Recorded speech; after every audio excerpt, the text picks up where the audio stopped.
ויקום מלך חדש על מצרים אשר לא ידע את יוסף. And there arose a new king over Egypt that he did not know at Joseph.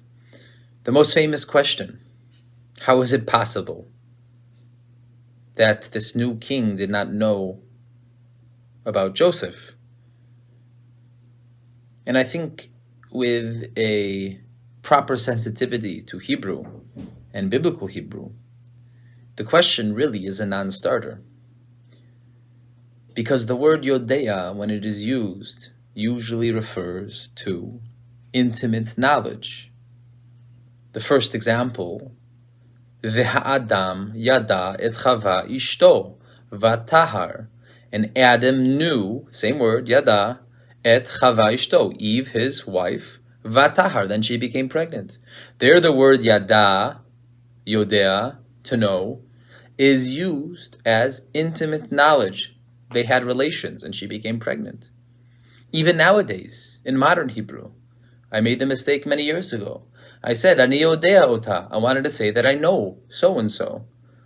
And many people asked him, he says, don't say ani yodea ota. It's awkward. You don't say I know her. You say ani makir ota. I recognize her. I'm acquainted with her.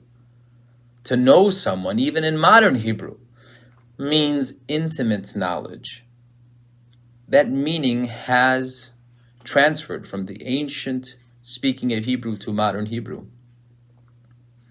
And so when the pasuk says, Lo yadad Yosef, of course, Pharaoh did not know Joseph intimately. So what is the pasuk coming to tell us? What's interesting is the Rambam in his Mishnah Torah,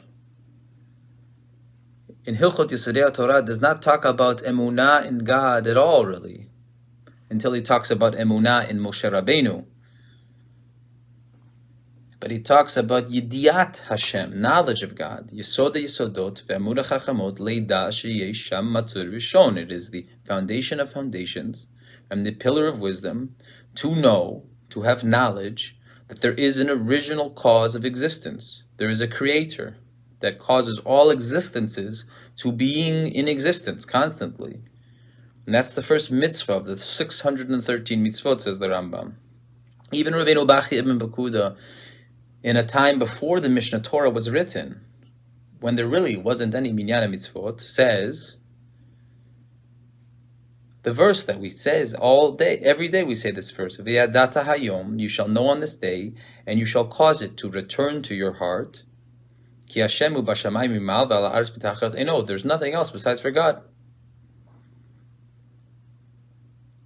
Rabbeinu Bachi Mekuda takes that verse and says, this is a mitzvah. And so when we circle back and we analyze the pasuk, and there rose a new king over Egypt that did not know Joseph. Of course he didn't know Joseph. First of all, it's important to point out that from an academic perspective, there is seeming to be a power change in Egyptian history here. There's dynastic Egypt, and there seems to be a change to post-dynastic Egypt when there's a single tyrant. And it's interesting because the verses seem to know about this. The psukim know about this. The psukim talk about Pharaoh, and then all of a sudden in Shemot, in the beginning of Shemot, it calls Pharaoh a melech chadash al Mitzrayim, a new king. Even more so, Joseph seems to be in a higher position of power when the brothers first come down to Egypt. He was an av le Pharaoh. He was like a father figure to the Pharaoh, because the Pharaoh was like probably very young. It's one of the explanations. And then at the end of last week's parsha, Joseph has to ask permission from not Paro, but Beit Paro, the house of Pharaoh, in order to bury his father Yaakov back in the Holy Land. Why does he have to ask for permission? There are power changes occurring. And finally, in Shemot, Vayakom melech hadash asher lo yada Yosef, there was a new king that did not know Joseph. Of course, he didn't know Joseph intimately, like the word Yodea is usually always used in the verses of the Torah. But what is the pasuk coming to tell us? He never met him. He never knew him. He never knew him intimately. Like two people who love each other and know each other. He did not know him because he never met him. Of course, he heard of him. Of course, he knew about the story, but he never knew him intimately. He never had met him.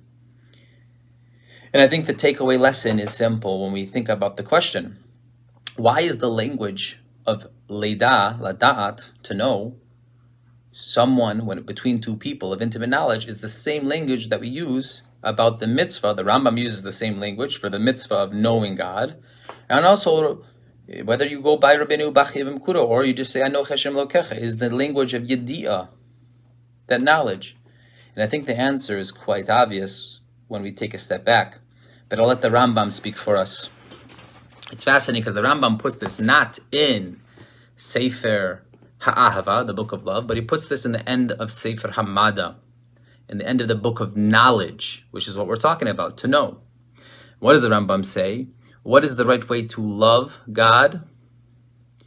He says you have to love God like you love when you're lovesick.